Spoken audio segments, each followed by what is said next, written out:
Doctors were ready to give up, until the nurse proved the Marine was still fighting. The call came in at 2:37 in the morning. Tessa Callahan had been on her feet for 9 hours straight when the overhead pager crackled through the quiet of the ICU corridor. A trauma alert, inbound helicopter, ETA 4 minutes.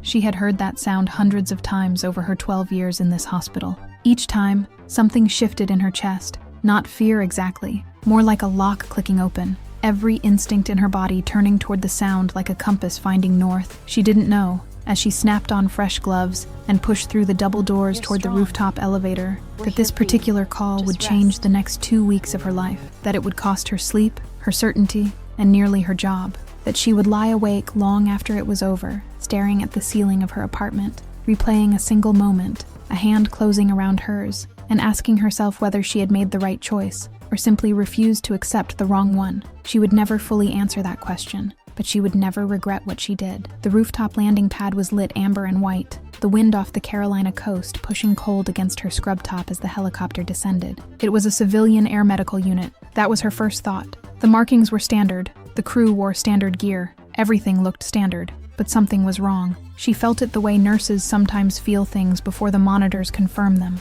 A shift in the air, a tightness at the base of the throat. The two medics who unloaded the gurney moved too fast. Not the controlled urgency of trauma protocol. This was something else. They barely spoke to each other. One of them, a tall man with a jaw like carved stone and no visible ID badge, kept his eyes on the rooftop door while his partner secured the IV line. They transferred the patient to the hospital gurney without meeting anyone's gaze. Tessa stepped forward. "What do we have?" The taller man looked at her for exactly 2 seconds. Then he said, "Male, approximately 35, blunt force and penetrating trauma, multiple sites, blood pressure is unstable. He's been unconscious since pickup." "Since when was pickup?" A pause. 1 beat too long. 90 minutes ago. She looked at the patient for the first time. Really looked. A man, well-built, face obscured by an oxygen mask, skin pale in the way that made her stomach tighten. His clothes had been partially cut away. The muscle definition across his shoulders and chest was extreme, the kind that came from years of disciplined military conditioning.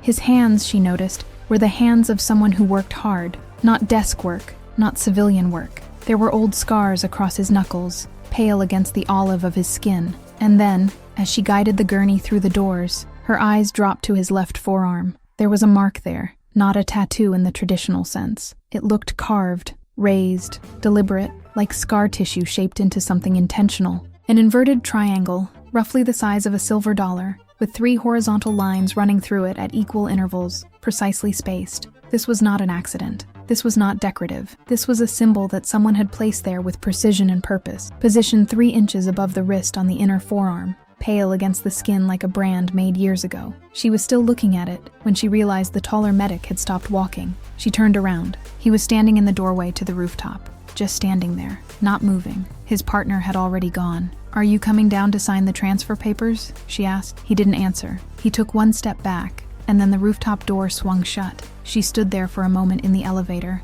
the patient's monitors beeping softly, her gloved hand resting on the rail of the gurney. In 12 years, she had never had a transferring crew disappear before the paperwork was done. She looked down at the symbol on the man's forearm again, and she thought, who are you? Where are you watching this story from? Drop it in the comments. We love knowing how far these stories reach. The trauma team worked on him for 47 minutes in Bay 3. Tessa was there for all of it, standing at the edge of controlled chaos, monitoring vitals, calling readings, responding to orders. She had worked beside Dr. Alms, Harrison Wolfe, enough times to read him the way she read a patient. The tension in his jaw meant the situation was worse than he was saying out loud, and right now his jaw was granite. The man had sustained blunt force trauma to the skull, 3 fractured ribs on the left side, a partially collapsed lung, and significant internal bruising, consistent with a prolonged, high-impact event. Dr. Wolfe called it a vehicle collision. The attending from surgery used the word assault. Neither of them said what Tessa was thinking,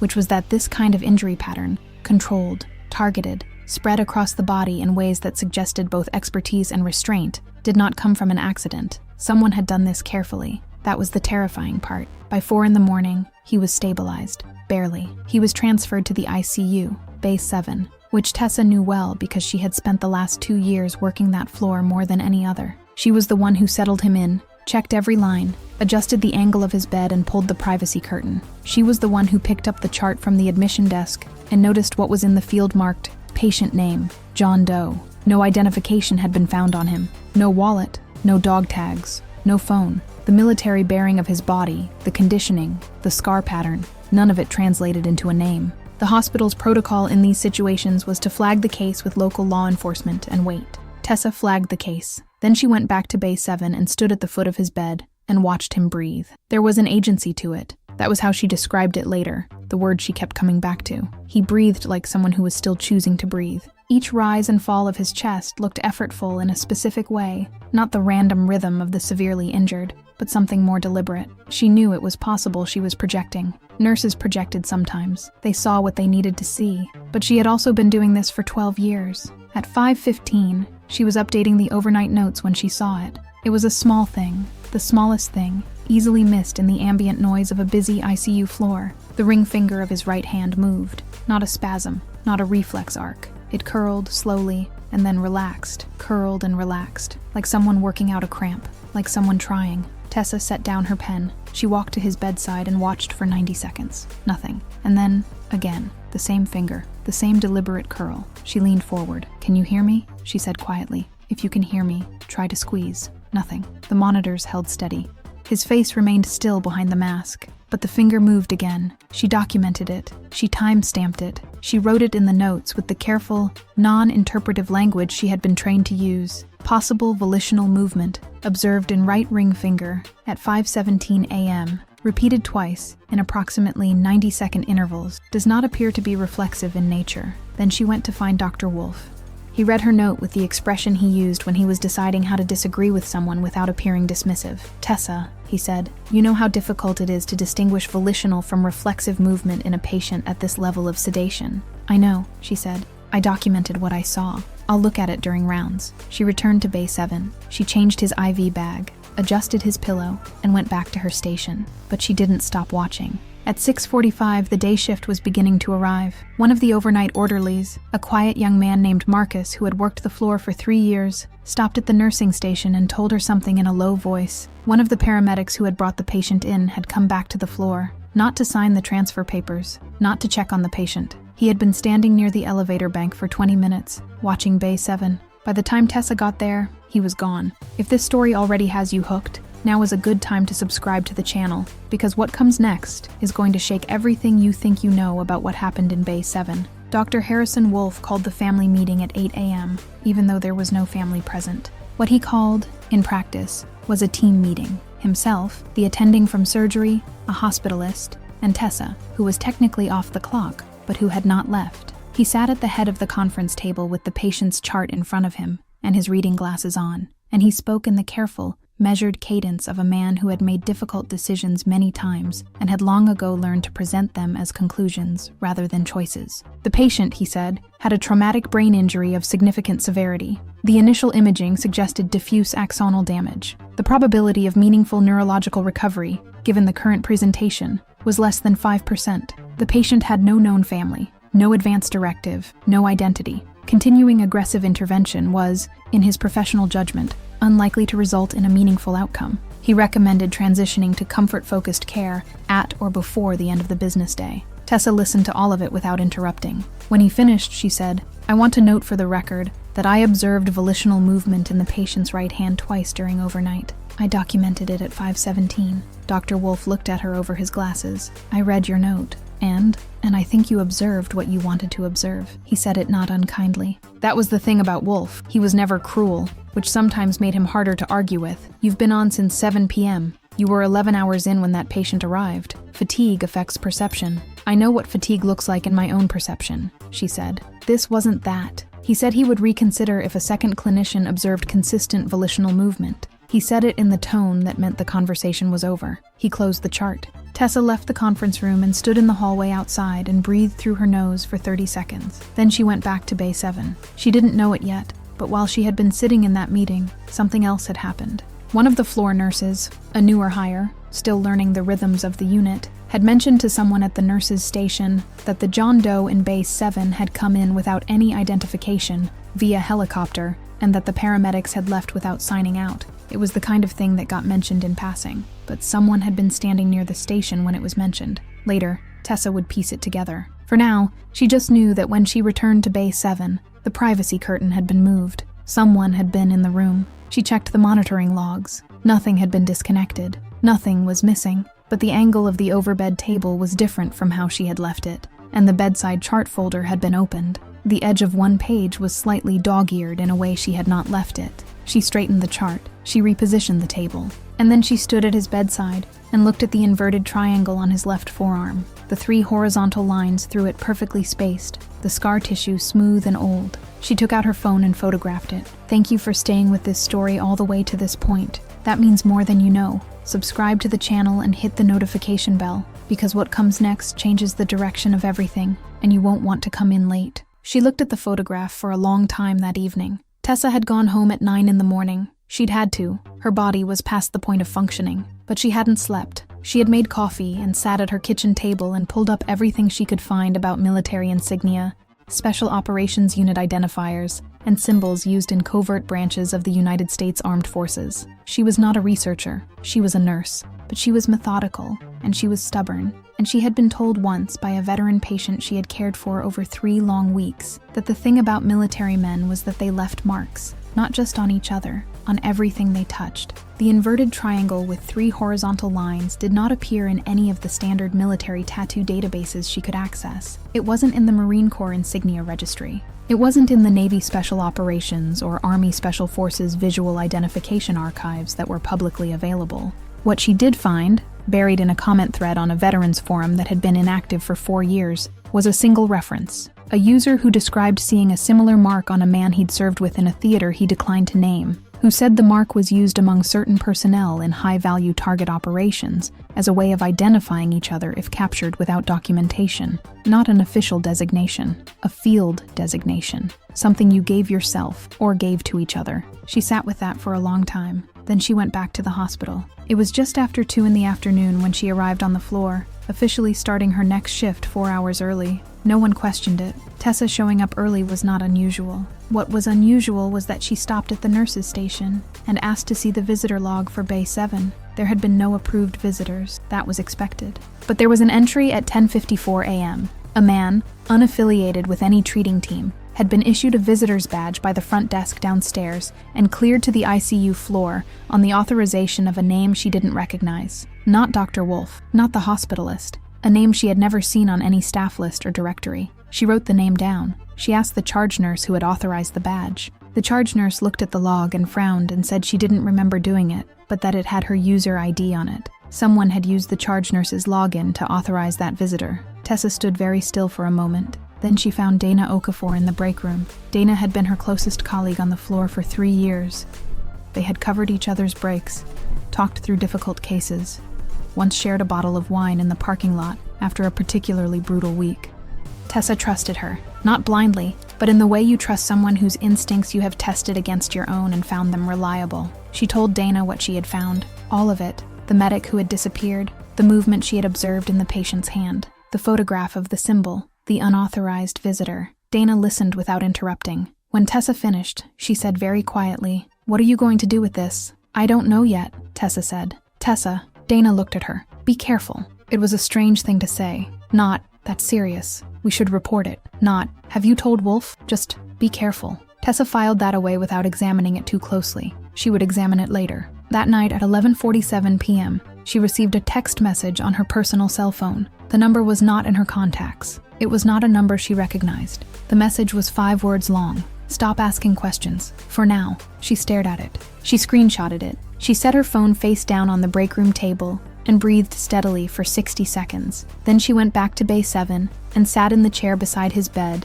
and watched him breathe and thought about what kind of man ends up in a hospital bed with no name, a mark carved into his arm like a code, and someone watching from the shadows to make sure no one asks too many questions. Where are you watching this story from? Leave it in the comments below. It means everything to see how far stories like this one travel, and how many people feel exactly what you're feeling right now. The formal reprimand came on a Tuesday. Tessa was called to the nurse manager's office at 7:15 in the morning, before her shift had even technically begun. The nurse manager, a woman named Gloria Thatch, who had been running the ICU floor for 11 years and who Tessa respected, even now, sat across from her with a printed document and the expression of someone who had been told to do something she didn't fully believe in. A complaint had been filed. The nature of the complaint was documented as inappropriate attachment to a patient, boundary violations, and interference with the clinical decision-making of the attending physician. The complaint had come from within the department. No author was named. Tessa read it twice. Who filed this? I can't disclose that, Gloria said.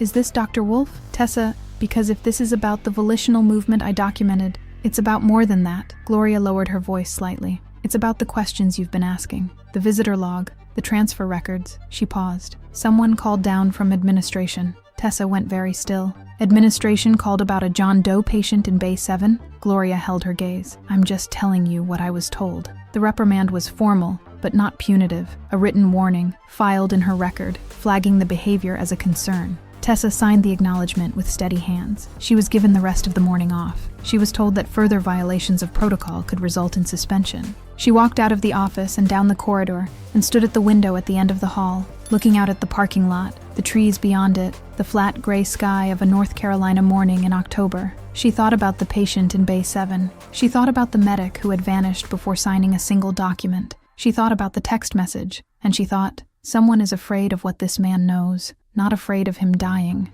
afraid of him waking up. She went back to her station. She pulled up his chart. She still had access. She was still technically his primary floor nurse, and she read every note that had been entered since his arrival. She was looking for something she might have missed, and she found it, buried in a routine assessment note from the previous afternoon. A hospitalist had documented a brief observation, unremarkable, flagged only in passing, that the patient's eyes had moved beneath his eyelids in a pattern inconsistent with normal REM. Not random movement, tracked movement, the eyes of someone following something. She was still reading when she felt someone standing behind her. She turned. A man she had never seen before was standing 3 feet away. He was in his mid-40s, dark suit, no hospital badge. He was watching her with the neutrality of someone who had learned to make his face unreadable. He didn't smile. He didn't speak immediately. He just let the silence sit between them for a moment. Then he said, "Nurse Callahan." "Who are you?" she said. "Someone who needs you to understand that the situation in Bay 7 is being managed." "By whom?" He didn't answer that. He said, "Your instincts are good. They are also inconvenient. I'm asking you to stand down." "Are you asking?" she said, "or threatening?" A small pause. "Asking." He turned and walked toward the elevator. She watched him go. He did not look back. Has there ever been a moment in your life when you had to choose between staying silent and doing the right thing, even when staying silent felt like the safer choice? Leave your answer in the comments. You might be surprised how many people here have faced exactly the same thing. She found it in his clothes. What remained of his uniform had been bagged and stored in the patient's belongings room. Standard protocol. Tessa had signed it in herself the night of his admission. She requested access to the bag that afternoon with a clinical justification she constructed carefully. She was documenting all external markers for the medical record in the event identification was established. It was a thin justification. It held. Inside the bag, beneath the shredded fabric of what had once been a tactical undershirt, folded into the inside band of his belt, a place so well hidden that the admissions team had missed it entirely, was a small rectangle of paper, waterproof, the kind of material used in field notebooks. On it, written in the compressed, precise handwriting of someone trained to write in minimal space, a 10-digit phone number, and beneath it, 3 words. Tell her, home. Tessa stood in the belongings room for a long moment with that paper in her hand. She photographed it. She replaced it exactly where she had found it. She resealed the bag. She went to the stairwell. Not the break room, not the station, the stairwell where there were no cameras, and she dialed the number. It rang 4 times. A woman answered. Her voice was controlled, the control of someone who had trained herself not to fall apart over the phone, because falling apart had not been useful for a long time. "Hello, this is Tessa Callahan," she said. "I'm a nurse at Carteret Regional Medical Center. I'm calling about a patient, a man, we don't have a name for him yet, who was brought in by helicopter several days ago." A silence, a sound that was not quite breath and not quite words. "Is he alive?" the woman said. "He's alive," Tessa said. "He's in critical condition, but he's alive. We found a number in his belongings, and a message." Another silence. What did it say? "Tell her, home." The sound the woman made then was not a cry. It was something older than that. Something Tessa had heard before at bedsides. The sound of someone who has been holding something enormous for a very long time, finally being allowed to put it down for just a moment. Her name was Rachel Merritt. She had been told, 3 weeks earlier, that her husband was on a mission that could not be confirmed or denied by any official channel. She had been told not to expect communication. She had been told, and this was the part that had kept her up every night since, that if something happened, someone would call. No one had called. She booked the first flight out of San Diego. She arrived at the hospital at 9:15 that evening. Tessa met her at the entrance. Rachel Merritt was a woman in her early 30s, steady in the way military spouses learn to be steady, with dark circles under her eyes that told the full story of the last 3 weeks. She walked beside Tessa down the corridor without speaking. At the door of Bay 7, she stopped. She looked through the glass at the man in the bed. She pressed her hand flat against the glass. "That's Cade," she said. "That's my husband." And something in the ICU shifted, not in the readings on any monitor, but in the air of the room itself, as if the word husband had reached through the glass, and the sedation and whatever wall the injured body had built around itself, and landed somewhere that still recognized it. The neurologist's name was Dr. Elias Drummond. Tessa had found him through a colleague, a trauma nurse at Duke University Hospital, who had mentioned him once in the context of a difficult case, someone who specialized in minimally conscious states, and had published work on the neurological adaptations of combatants exposed to prolonged high-stress scenarios. She had reached him by email. She had described the case without using the patient's name. He had responded within 2 hours and agreed to consult. He arrived the following morning with a leather bag and reading glasses, and the unhurried manner of someone who had stopped being in a hurry a long time ago. He reviewed the imaging with Dr. Wolf, a conversation that was professionally cordial and quietly tense, and then he spent 45 minutes in Bay 7 with the patient and a handheld assessment kit, and Rachel Merritt sitting in the corner chair, hands folded in her lap, not speaking. When he came out, he found Tessa in the corridor. "Tell me what you've observed," he said. She told him everything. The finger movement at 5:17 a.m., the tracked eye movement noted by the hospitalist, the apparent responsiveness she had felt, and she acknowledged this was subjective, in the quality of his breathing when she spoke to him directly. Drummond listened without interrupting, writing in a small notebook. When she finished, he was quiet for a moment. "There is a phenomenon," he said finally, "documented in a small subset of military personnel, specifically those with advanced resistance and survival training, where the body enters a state that superficially resembles a coma, but is physiologically distinct from it. The Glasgow scores are consistent with coma. The imaging is ambiguous at best, but the patient retains a baseline level of conscious orientation, degraded, non-communicative, but present. It is a learned response. The nervous system has been trained to minimize external markers of consciousness in order to," he paused, chose his word carefully, "to protect information." Tessa looked at him. "You're saying he's not in a coma. I'm saying the evidence suggests he may be in a state his own body has generated as a protective mechanism, which means the question isn't whether he can recover." Drummond looked back through the glass at Bay 7. "The question is whether his body has decided to stop protecting." Rachel had moved to the bedside. She was holding Cade's hand, speaking to him in a voice too low to hear through the glass. The monitors were steady. Nothing had changed on any screen. But Tessa watched and thought, he knows she's there. She was certain of it the way she was certain of very few things, not because any instrument told her so. Because she had been standing in rooms with people for 12 years, and she had learned to read what the instruments couldn't measure. He knew. He just hadn't decided yet. She found out about Dana on a Thursday.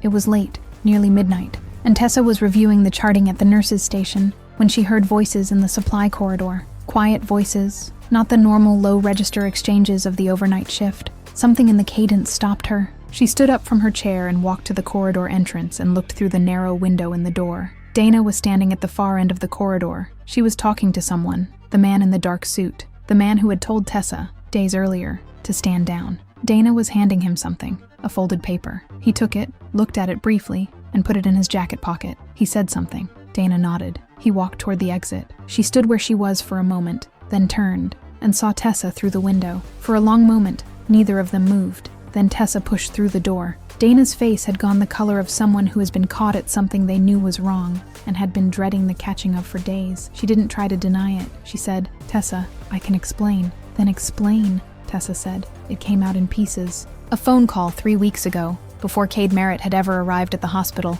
from a number Dana had not recognized. A man's voice, telling her that there might be a sensitive case coming to the ICU, and that if it did, she should pass along updates to a contact he provided. He had known things about Dana, personal things. He had made clear, without explicit words, what the consequences of non-cooperation might be. "He knew where my daughter goes to school," Dana said. Her voice was entirely flat, the flatness of someone who has been frightened so long, the fear has become structural. He described her routine.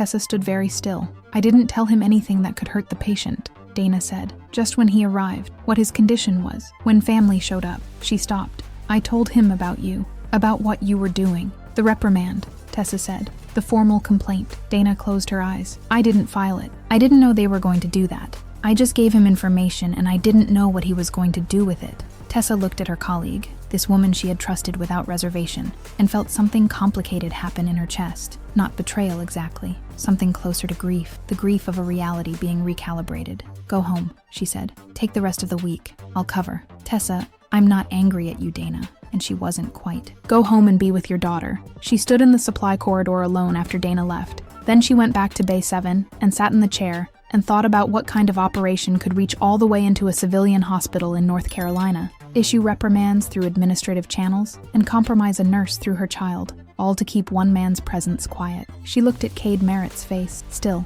calm in the way that was not peace but endurance. I don't know what you know, she said quietly, but I'm starting to understand why they want you quiet. The crisis came at 3:14 in the morning. Tessa was at the station when every alarm in Bay 7 fired simultaneously, the kind of full-floor alert that brought the charge nurse and the overnight attending running. She was through the door first. His blood pressure had crashed. His heart rate was spiking in a pattern that was not arrhythmia, but something more destabilizing. The body going into a kind of systemic shutdown, like a circuit tripping under load. The overnight attending began calling orders. Tessa moved without hesitation, adjusting the vasopressor drip, calling the readings, coordinating with the tech who was pulling the crash cart as a precaution. And then Dr. Wolf appeared. She did not know what had summoned him at 3 in the morning. She would think about it later. He arrived in the doorway in street clothes with his ID badge clipped to his jacket pocket, as if he had been called, as if someone had specifically called him. He assessed the situation in seconds and said, with the authority of a department chief,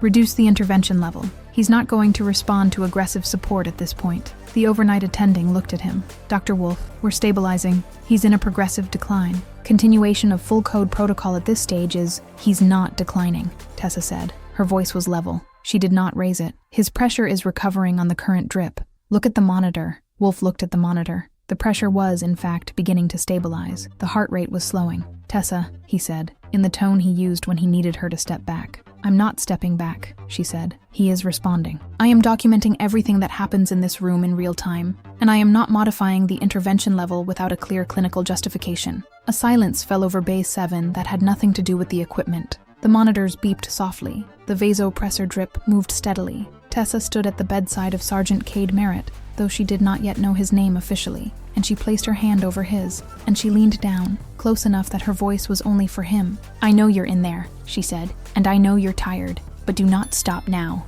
Not tonight. The room was very quiet, and then, slowly, deliberately, without urgency, as if it had been waiting for exactly this moment, his hand closed around hers. Not a reflex, not a tremor, a grip. The overnight attending made a sound. The charge nurse pressed forward to see. Tessa stood absolutely still, her hand enclosed in the hand of a man who had spent days convincing the world around him that he was not there, and who had just, in front of witnesses, decided to be there. Wolf said nothing for a long moment. Then, document that. Already am, Tessa said. Dr. Drummond returned the next morning with a formal evaluation kit, and the focused energy of someone who had been waiting for this moment. He spent 3 hours in Bay 7. He ran a full responsiveness battery, not the abbreviated version, not the cursory neurological check, but the comprehensive protocol he used for minimally conscious state evaluations. He documented every response. The finger movements had expanded. The patient was now showing consistent command following in the right hand, intermittent in the left. He was tracking auditory stimuli.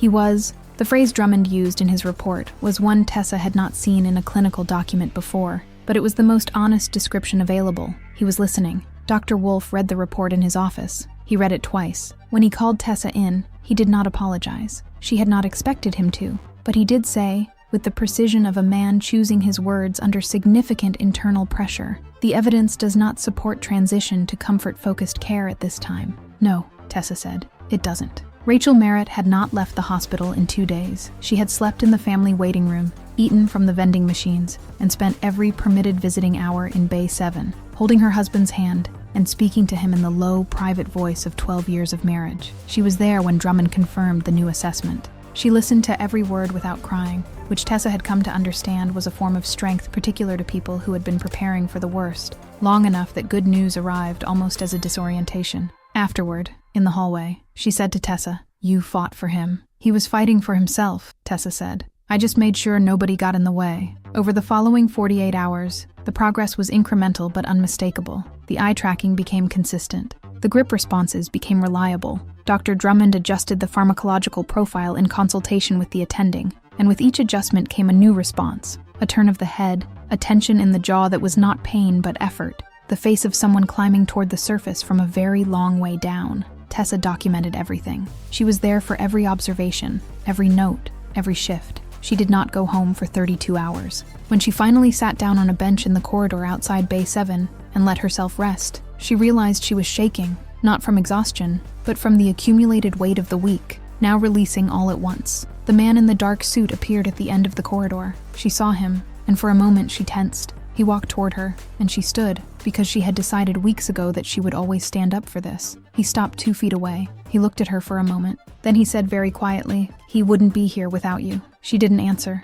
He turned and walked away, and this time she understood he was not coming back. On the 9th day, Sergeant Cade Merritt opened his eyes. Not the partial flutter she had seen in the days prior. Not the tracked movement beneath closed lids. He opened his eyes fully, and they focused. First on the ceiling, then on the window, and then, with the deliberate scan of someone taking inventory, on the face of Rachel Merritt, who was sitting at his bedside holding his hand, and had been mid-sentence when it happened. She stopped speaking. She said his name. He looked at her for a long moment. His throat worked. His mouth opened slightly. What he said was barely sound, a word shaped more by the muscles of his face than by actual voice, the vocal cord still learning after days of disuse, but it was unmistakable. He said her name. Rachel pressed her forehead to the back of his hand and allowed herself, finally, to cry. Not the controlled fragmentation of the previous days, something complete and releasing. The sound of someone who had run a very long race and had just been allowed to stop. Tessa was at the nurse's station. The alert on her monitor changed,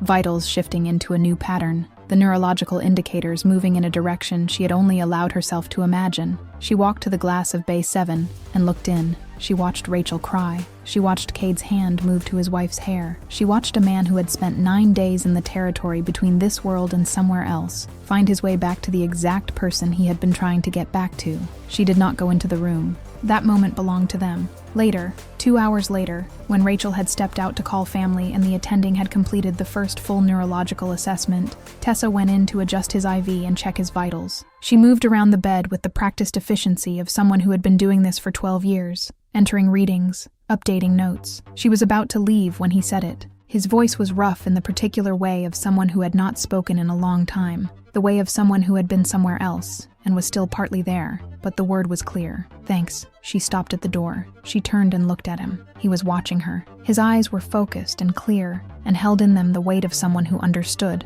without being told, how close it had been. "Just doing my job," she said. He held her gaze for a moment, and then, faintly, the first time she had seen it in 9 days, the left side of his mouth moved. She went to the corridor. She stood against the wall. She breathed. 12 years of nursing had taught her not to take the outcomes home, not the losses and not the victories, because both would break you if you carried them too long. She had learned to set them down at the door. She was good at it. She stood in the corridor outside Bay 7 and allowed herself, just for a moment, not to set it down.